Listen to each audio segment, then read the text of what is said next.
Welcome to Fashion Your Seatbelt, your first-class seat to one-on-one conversations with the fashion industry's top voices.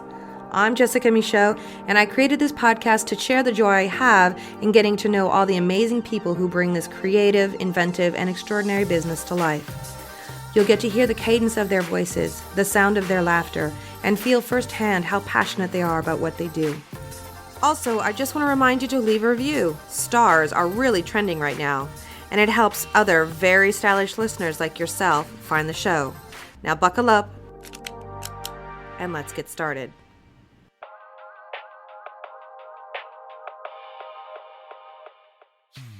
Creative director and stylist Sascha Lilic is a Fashion Month fixture. His distinctive look of a beret and a monocle always makes him easy to spot at a show. You could also always count on Sascha to give you a great soundbite about what he thinks of a presentation, and it's often something that will make you laugh out loud or blush. Maybe it was all those years working alongside his mentor, the iconic photographer Helmut Newton, who was also known not to mince words, that formed Sascha's talent for finding the perfect bon mot. But to be fair, Sascha, who was born in Yugoslavia and grew up in Germany, was always fascinated by the world of fashion and its fundamental transformational properties. By the tender age of 16, he was already working as a hairdresser and makeup artist before finally getting his first break as a stylist, and once he did, he never looked back.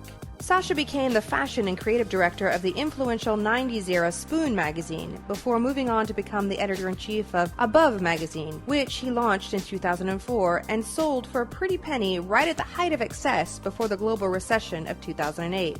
And since then, he has been using his talents on all sorts of different fashion fronts, as a stylist, a fashion consultant, a creative director. You name it, if it has to do with fashion and creativity, Sascha is your man. This is a claim that is backed up by a laundry list of publications, photographers, and celebrities that he's worked with over the years, which include, but are not limited to, Vogue, GQ, Vanity Fair, Interview, V Magazine, Harper's Bazaar, Esquire, Glamour, L'Officiel, and Grazia. And besides his longtime collaboration with Newton, Sascha has also teamed up with other leading fashion photographers like Ellen von Unwerth, Norman Jean Roy, and William Klein, and I could go on. His visual eye has transformed everyone from Lana del Rey, Jessica Chastain, Sienna Miller, Rihanna, Lily James, Diane Kruger, Keira Knightley, Lea Seydoux, and I could go on and on. So let's just say that Sascha has quite a lot of great fashion stories to tell, which is why I wanted to jump on a Zoom call with him for this podcast, to tell us all about his extraordinary life, lived to the fullest in fashion.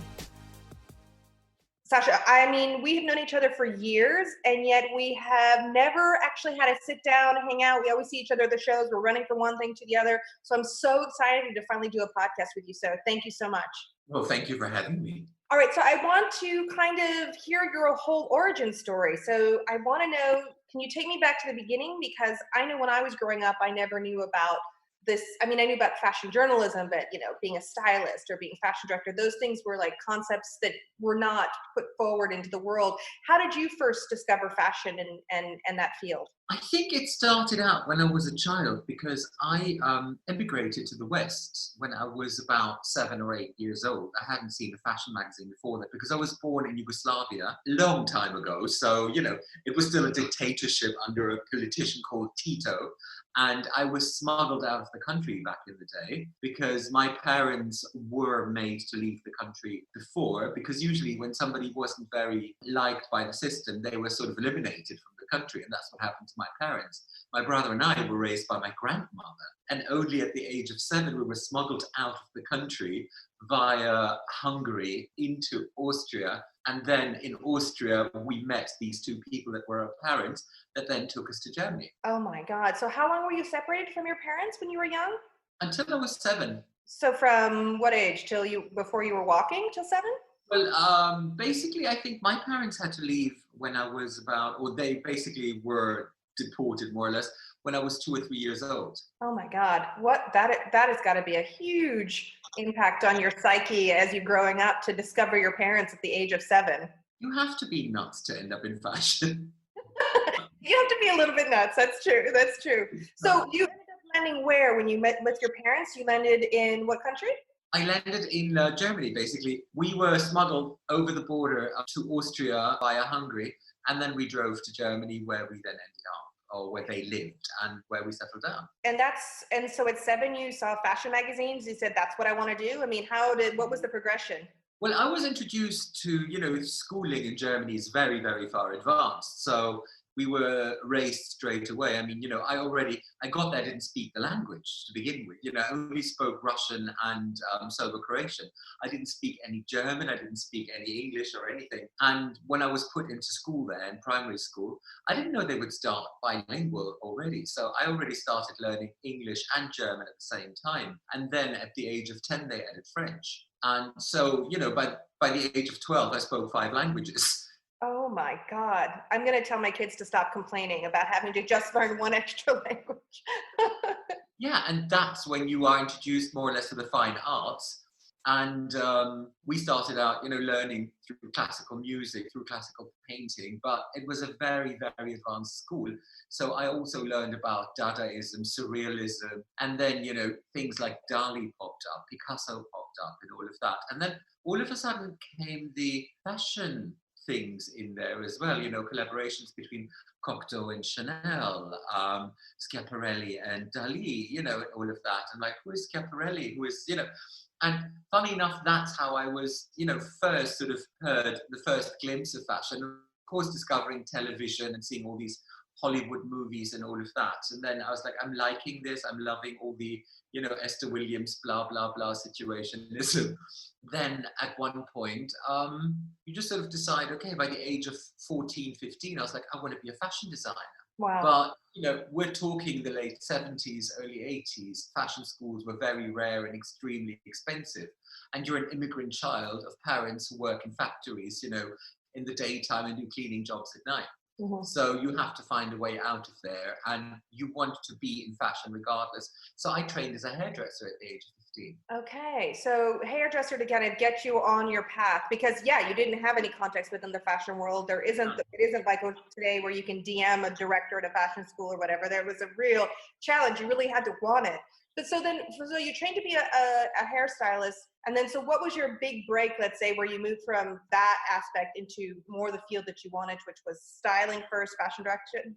Well, I basically became first a salon hairdresser, left home at the age of 15 and a half to move to London and started working in Vidal Sassoons, and then learned to be a real, you know, studio hairdresser there. And my big break was, I would say, bumping into an agent who then basically said, you have to come to Paris, and I wanted to be a session hairdresser and makeup artist.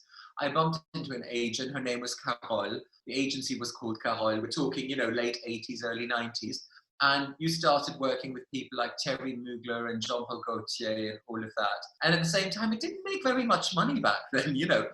Fashion was, you know, a broke-ass business. You had to make money on the side. And, you know, I was working in nightclubs. I worked at Le Palace, I worked at Les Bains Douches, I worked at, you know, things like Folies Pigalle. That's where I met my partner back then, who was a barman at Folies Pigalle, but at the same time, he was a fashion designer for Dorothy Peace. Okay. And, oh my God.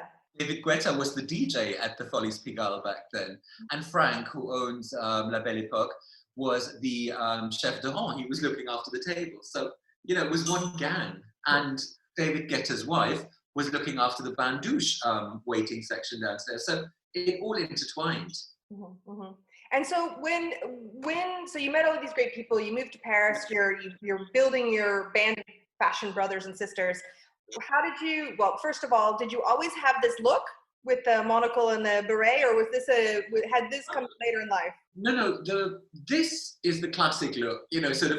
The look before was very, you know, new romantic, very fashiony. I mean, ginormous hair, lots of hairspray, tons of makeup, ruffles. You know, I was always quite an eccentric creature to begin with. And then coming to Paris, working at Le Palace and all that, it all went very leathery, very S&M, very, you know, sort of Peter Marino kind of thing in the 90s. And then it moved on through being a hairdresser and a makeup artist. You have to sort of also tone it down, because I was working with Gianni-Franco Ferré and Dior, you know, and things like that. So you can't come up, you know, looking like a leatherette or something that came right out of a music television pop video back in the days.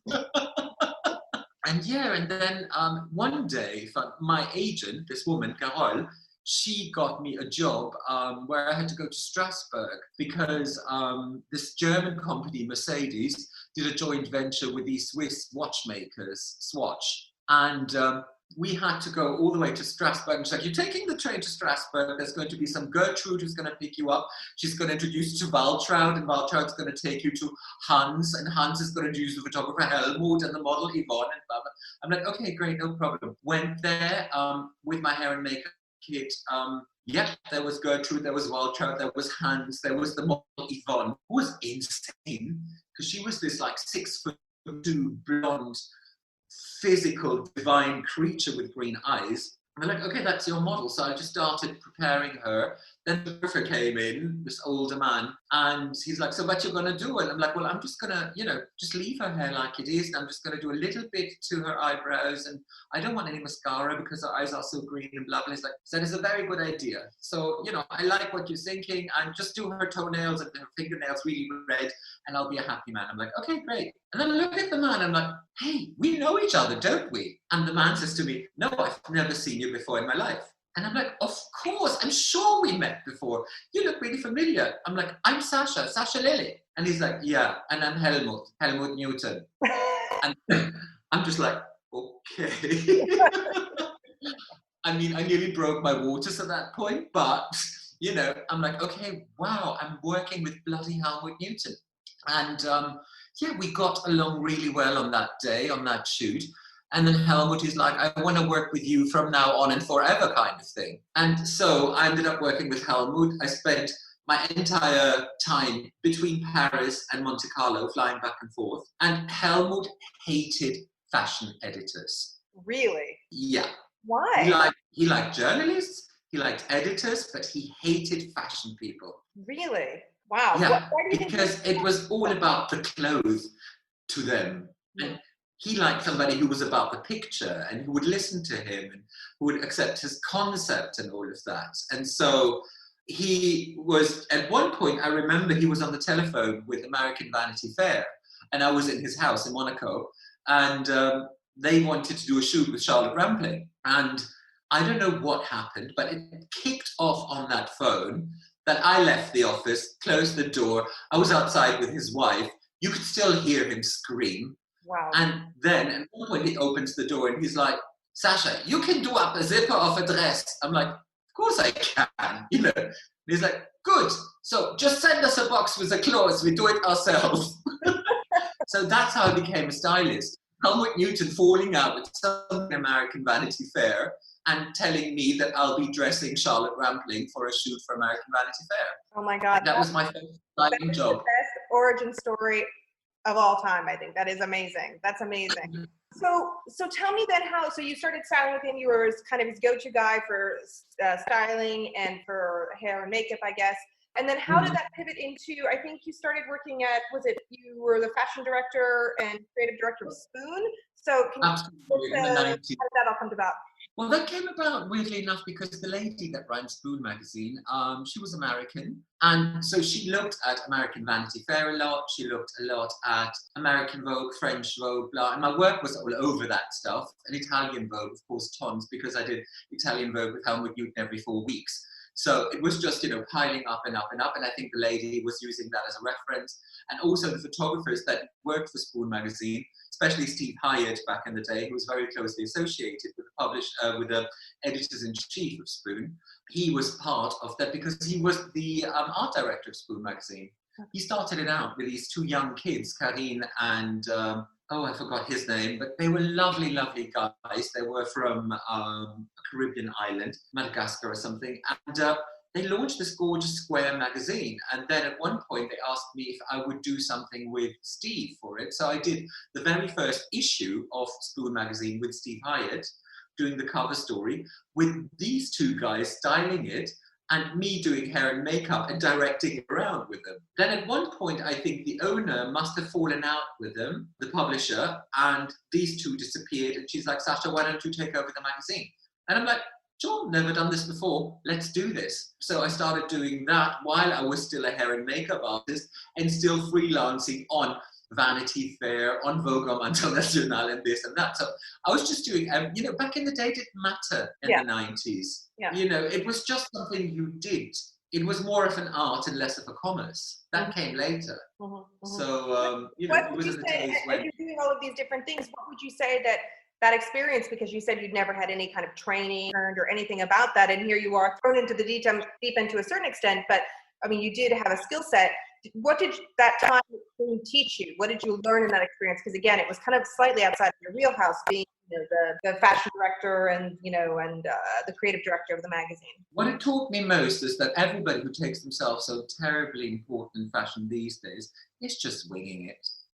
It's a lot of them are trying to make you believe, that they make their tea with something else but hot water, and it's absolute bullshit. It's, no matter how and what you do, it's like when I see that today you can go to university to study PR, what a load of rubbish. Some of the best PRs from back in the days that still exist today were people that were just very good socially and very professionally in being proactive on request. And that is what a PR is supposed to do. And anything else beyond that is just milking and money making it. I think, anybody can be a good PR, a good fashion stylist. That would be like sending girls to university to become a model. Yeah. Absolutely. Yeah. It's kind of like fake it till you make it. Exactly. And, so many girls out there that in real life you wouldn't look at twice, but they just catch somebody's eye and he turns them into these silver screen goddesses and photo beauties.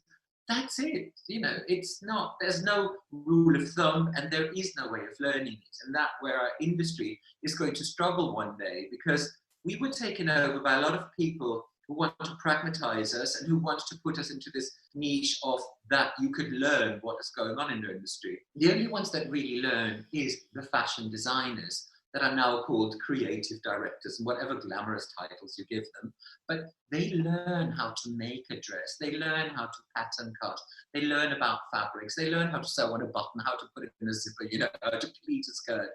And that is something that if you're interested in your business as a stylist, you should try to learn as well. Just to know about what you're doing, the fabric you're touching, the way it is constructed, the way it's worn, the posture it has, and the language all of a sudden it gives a human being that wears this outfit visually. And so, it's kind of, you go along with it. I mean, I can make my own dresses if I wanted to today, because I really did all the efforts to learn how to do this and spend a lot of time in ateliers with people. Mm-hmm. And I was never very much interested in the business side of fashion and publishing, because there's people for that, And so I was mostly interested in the creation of it. And I still find it very sad that these poor young fashion designers are being forced to be so marketing driven. Mm-hmm. Because honestly, marketing should be done by marketing people. Fashion should be done by designers. And if they like it and if the stuff is good, it will sell. Mm-hmm. And if it doesn't sell, it was obviously rubbish. So never mind the marketing. Marketing's not going to make it work if it doesn't work. Tell me a little bit more, because I know that Helmut was instrumental in you getting your start, but it sounds like, from what I understand, he was also instrumental in your next career move. I think you became the publisher and the editor-in-chief of Above magazine. Is that right? Absolutely. But before we go into that, because I want to talk about how he convinced you to move from Spoon to Above, but what is that creative relationship like with Helmut, and specifically him, but then you've also worked with a number of other photographers out there, and that it's such a personal relationship. I'm very curious to know what it was like with Helmut and how you adjust what you do in relationship to when you're doing a shoot with a photographer, etc. It was extremely influential, as you say, because we developed this very symbiotic existence, because we had a lot of things in common that were happening, 3 generations apart, because he was nearly 80, I'm only in my, late 20s, 30s, so there's 50 years difference.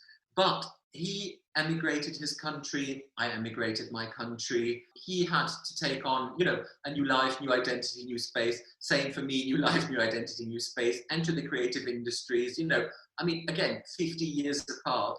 He was born in 1920, so, I was born only 50 years later. And yet, you get to hear all these stories from the 20s, the 30s, the 40s, the 50s, and you get this whole influence of fashion around it. And at the same time, you are instrumental to him as well, where every time I went down to Monaco, what was on a weekly basis, I would bring back, magazines like Spoon Magazine, Dazed and Confused, ID, The Face, all these indie magazines that existed to show him what was going on out there in the real world, because Monaco is such a bubble that, you know, that's where he lived. That was his studio. So connected to what was happening in the in the moment. Yeah, absolutely. Because he spent his year in Monaco, only they left to winter in LA. They would leave on Christmas Eve and they would stay in Chateau Marmont until end of March, until it got warmer again in the south of France. They would fly back to Monaco. That's a nice they would live in the... Well, I don't think Helmut particularly liked Los Angeles. He did that for his wife because she was an actress. She gave up her life and her career to be Mrs. Newton. So in return, you know, he would have loved to hang around LA with all the hookers and chicas and, you know, all of that, listening to cool music and drinking, you know, margaritas. But she was the actress. So she made him go to Los Angeles and photograph all these wonderful actors and actresses for her and hang out, you know, with Howard Hughes and this and that. And, you know, just be friends with, you know, I don't know, I mean, Angelica Houston and this and that, Lauren Bacall. And, you know, so that's what they would spend their winter with. And June loved it. And Helmut, of course, loved it as well. It wasn't as decadent as Miami would have been, but she would make him do all these portraits for, you know, Variety magazine or whatever there was. And he would just shoot away and at the same time network for his wife, and she would have this wonderful time there. So I think, you know, give and take situation like in any relationship. And he was also the influence on me in sort of where at one point when I said to him, you know, that Spoon magazine was folding at the end, because unfortunately the publisher didn't really know the difference between income and revenue. So I think that kind of like took the whole thing into a spin. And I mean, she was a great creature though. I mean, mad as a hatter, but, you know, good on her for the time being and great for her for trying. And yeah, and then I spoke to Helmut about it and I was like, look, it has folded, what shall I do? And he asked me, you know, I was asked by German Vogue back then to eventually work as a fashion editor for German Vogue. And I went to meet them. Then I went back to Monaco, told Helmut that I was in Munich meeting this lady. And he looked at me and he's like, well, look, if you want to die poor and frustrated, go and work for Vogue. And I'm like, why is that? And he's like, well, you know, all these people are just about clothes and egos and fashion and blah. But none of them seems really happy to me. And he's like, and also, they never last very long. I mean, by that point, we had worked together already for 10 years. And he said to me, look at all these people we work with. They come, they all think they're fabulous, fabulous, fabulous. We do a couple of stories with them for the magazine, but then they're gone and somebody else rocks up being fabulous. And he's like, and you know, my other question is, where do you go once you get fired at Vogue? Very good point. Very good point. Absolutely. Because you've reached the zenith, you know, and that's it. After that, you know, I mean, there's an old German saying, everything has an end apart from sausages that have two. But but you decided not to go to Vogue, German Vogue, and instead become the publisher and editor-in-chief of Encore? Yeah, because I said to him, well, then I might just launch my own magazine. He's like, yeah, why don't you do it? You know all these crazy people, the Steve Hyatts, the Terry Richardsons, the blah, this, that. And I was like, yeah, I actually do. And then, you know, I was like, my first point to call was Ellen von Unwerth, because I've known Ellen for all these years. And we've already worked together, you know, in the 90s. I've known her when she was a model, when she started out photography. And you know, by that point, I was like, Ellen, why don't we shoot a Above magazine together and do a cover together and we put Dita Fontees on it. And then, you know, we called up Terry Richardson, who was just working on his book for Taschen. So Terry did a story. Then I called up Jonas Mekkers, you know, the filmmaker, who then did a whole montage and selection of clips. And, you know, Sofia Coppola did drawings of us for us and all that. And it was all, you know, it was more of a laboratory than anything else, really. It was very experimental. And we did that magazine and it did really well. And it was quite surprising to straight away in your first issue to have Jean-Paul Gaultier, Issey Miyake, blah, blah, blah, all these big advertisers straight away that were interested. So you're like, okay, good, we got cred, let's do this. And so we did. And I came out with about a couple of issues. And then straight away after the, I think, seventh issue, we were approached by a very wealthy investor who's like, I want to buy it. So what came in really, really handy, because it was 2008 that we signed early 2008. Just Sold it. It was sold in July, and then, September, the big crisis hit. So I would say, I mean, I remember speaking to Olivier Zahm, who said to me, you really had the right business feeling selling there and then. And I'm like, mate, I was a blind chicken that found the grain. That had nothing to do with intuition. I was just lucky. So from then on, 2008, you've been working more in a freelance capacity with, every magazine under the sun. I think you've shot every celebrity under the sun as well. I think you mentioned Charlotte, you mentioned Vita, you mentioned, I think you've Emma Stone to, Jessica Chastain to, the list is like a mile long. Yeah. All of them, Lily James, Alicia Vikander, all of them. Yeah, so all of the big stars of today and years gone by as well. What, for the young stylists and to be future fashion directors, can you talk about what it's like to work with a celebrity when you on a shoot, and are there techniques or ways of approaching them? And then I also want to talk after that about how you deal with like more commercial shoots with different companies.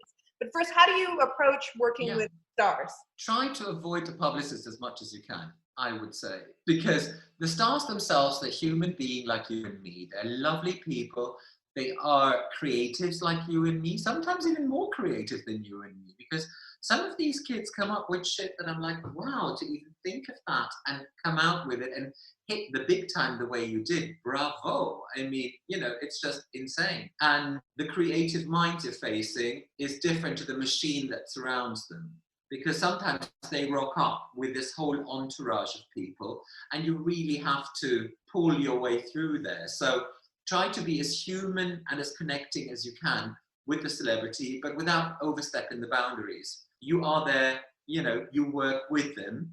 They're not your friends. They are your clients and the person you're catering to. And at the same time, don't overpower with your presence, because in the end, you will have to put her in front of the photographer or him. That needs to then be directed by the photographer with or without your help to get the image. So if you all of a sudden become their only point of focus, it might be weird during the shoot, because if they're in front of the camera, the moment you move, their eyes will start following you and not look at the camera. So you have to really measure your impact. It's like whatever happens after the shoot or in between pictures, fine, but never, forget your place as a stylist and as a creative. So the point of call is the camera, and the focus point is the artist who will shoot the artist. Mm-hmm. You are part of the artistic process. And sort of, we all cater to the photographer in the end. Even the artist in front of the camera has to satisfy the eye of the photographer, who then shows them what he's done, and if they're happy together, fine. And part of it is the nails, the makeup, the hair, the clothes, the lighting, the set design, everything. You are just one cog in this whole machine to create a piece of hopefully artistic, outcome. Is there something that you do that helps to build that friendship, relationship, that empathetic relationship with celebrity? Because they do sometimes have their guard up. Do you have a go-to move or story you tell or something like that to kind of warm things up? First of all, you have to have your mindset in the right place. So when you walk into a room and the person sees you for the first time, they have to read on your face, where it says on my face, I can't polish a turd, but I can roll it in glitter. So they know they will look fabulous. And at the same time, show interest in the person, not only in the artist. Don't be starstruck. You go up to them, how do you do? What do you do? Sometimes you just don't know what these people are doing right now. And just show a bit of curiosity in their work in progress and in the way they're functioning. Because I think what you give off is what you get back. If you are expecting a diva, you will get one, and she'll hit you hard. And if you're starstruck, they will feel that, and it is a sign of weakness. That means they can walk all over you. So you have to kind of stand up to the fact that they are an artist and professional in their own right, in their own world. But if you are booked to work with this person that caliber of an artist, you must be on the same level in your own industry. And that's what you need to make them understand as well, that on a creative level, we come in on the same height and we are facing each other as artists in our own right in the domain of work we do. So you, like for example, Kylie Minogue, are a wonderful world famous pop star. I, Sascha Lilic, am a famous fashion stylist. So we've got the fame thing out of the way. Now what do we do, darling? You know, and then it becomes very, very normal and human. I think humanity is super, super important within this, not just the look. And listening as well is quite important, because a lot of times they will tell you what they like, what they don't like, and how they feel about things. Because again, you can make them look wonderful, but when they look in the mirror and go, who dat?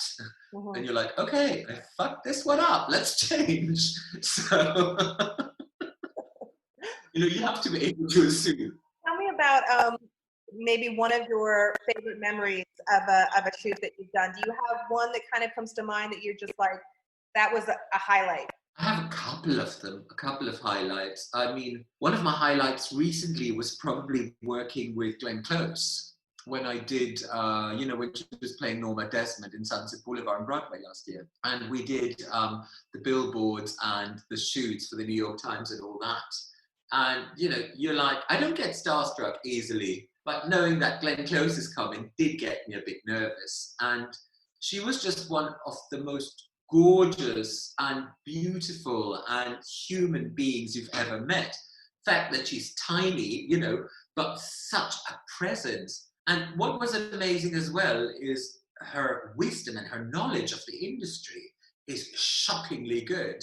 Because she would go in, this little gorgeous woman would transform into this character, into Norma Desmond, who got ready for her close-up. And then she would look at what the photographer has done. She would let the photographer start shooting. Then she would look at the screen with him together, acknowledging what he's done, and then show him how she sees Norma happening and give him a small crash course in lighting, because she knows her face so well. She's like, look, here we have this light. If we move it up there and I do this and I go over here and do this, look at what she turns into. And then when I do that and move this way, she becomes that.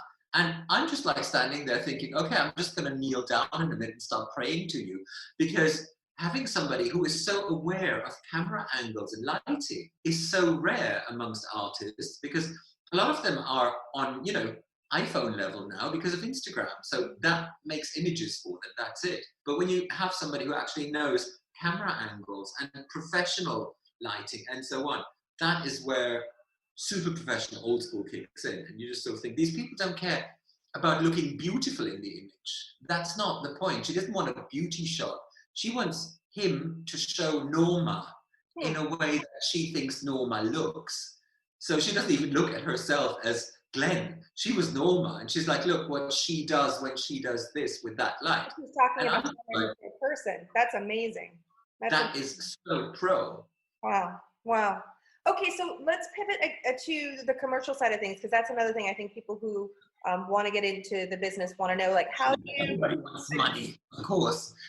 Yeah, you need to pay the bills. So you've got the commercial side of things. How do you dampen or tamper or adjust your creative spirit, the stuff that you were doing in Encore, etc., to do these commercial things? Do you just kind of have to bite your tongue and take the check? How do you find that balance? How do you decide which jobs to take? I'll take anything. I don't care. Because the thing is, I never had a fashion ego. I was never Vogue. I was never this. I was never that. I was a fashion stylist. So if one day I'm doing an advertising for Tampax and the next day I'm selling diamonds, I'll do both. I'm fine with that. And I'll happily sign it as well. I'll assume it. Because I think in this industry, if you decide to do something, you have to take it on all the way and you have to assume it all the way. There's no reason in doing stuff and then, hiding. Like I did Philip Klein's sportswear campaign the other day, who loves a very certain type of women with a certain type of look. People go, oh, it's vulgar, it's frivolous, it's this, it's that. And I'm like, yeah, but that's exactly what works for him. So, look at the amount of money he makes and the success he's accumulated with his business. compared to you. So, just take it as it is. And you do these commercials. A lot of them are very, very pleasant to do, actually, because you do work with some creatives that come out of advertising agencies to come up with ideas and layouts. And you do work with massive photographers, because these people now, aren't as picky as they used to be in the 80s and 90s anymore.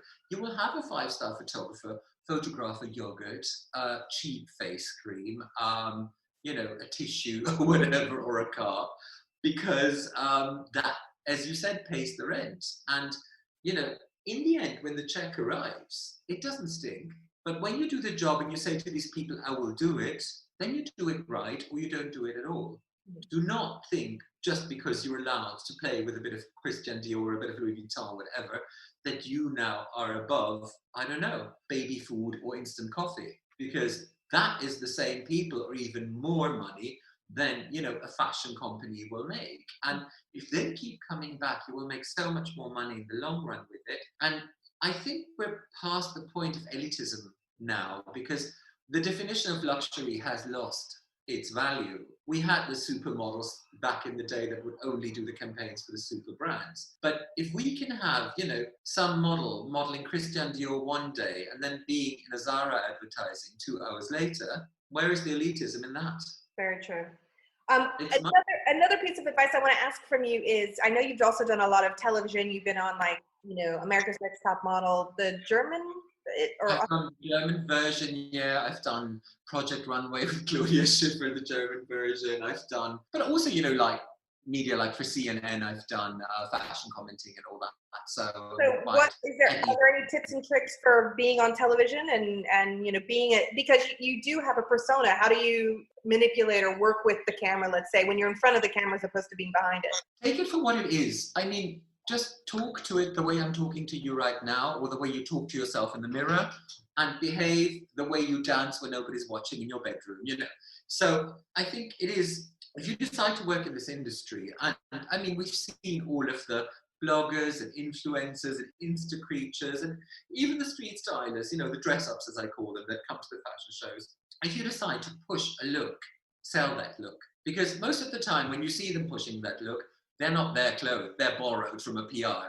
So sell them at this point. Do the job all the way. Be the creation you've just made out of yourself. Also in 3D, in, vocal movement and so on. You're not just there to pose. You are also there to sell a lifestyle by the way you look, I think. It's not just about dressing up for a selfie. I think I want you to come to motion. That's why I like stories and Instagram TV now, where people just move around because, hey, good, let's see what you have to say. I mean, I wouldn't go all the way to the TikTok level where I want to learn choreography with it, but, just push a look and you'll be fine. And I think to be in front of the camera and working with big production companies and television shows, just try to be yourself and, or the creature you've created. People like, myself or Catherine Bazaar or, whoever's out there, Bethany Vernon, Anne, they are all normal human beings. But, once we have our attire on, there's a whole attitude that goes with it. So let's do it. Mm-hmm. Own your persona. I like that. Do you think that, they talk about how, you're born funny or you're not.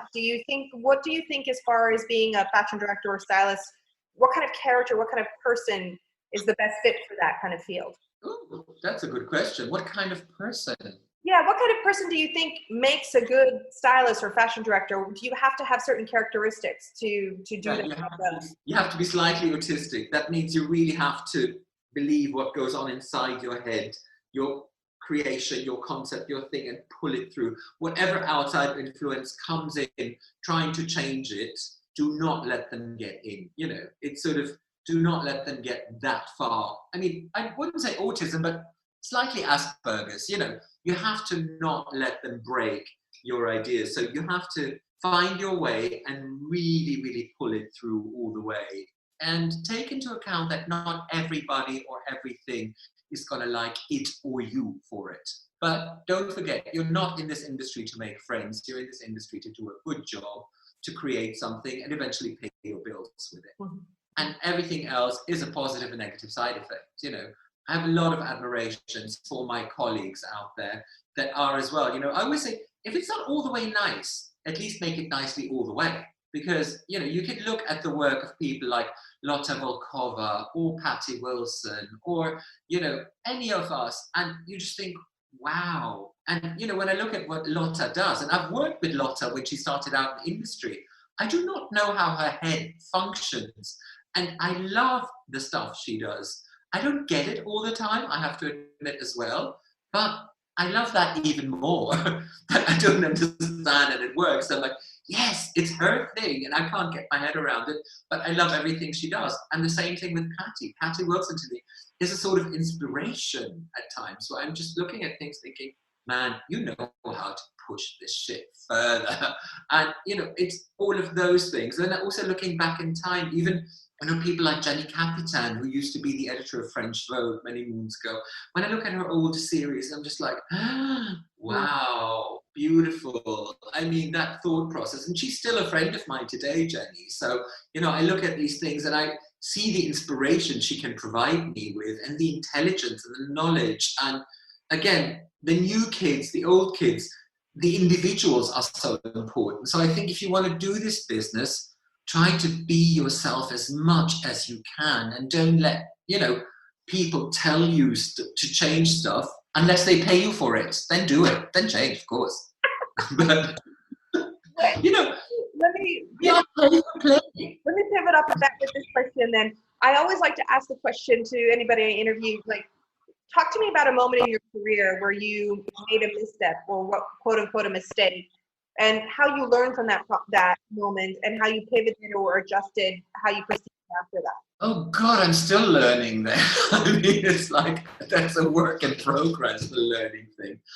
I've done many mistakes. I mean, one of the mistakes was doing a shoot for the New Yorker with Helmut Newton and having this model walk out in fishnet tights and Versace sandals, and Helmut just looking at her feet going, why are her toes not red?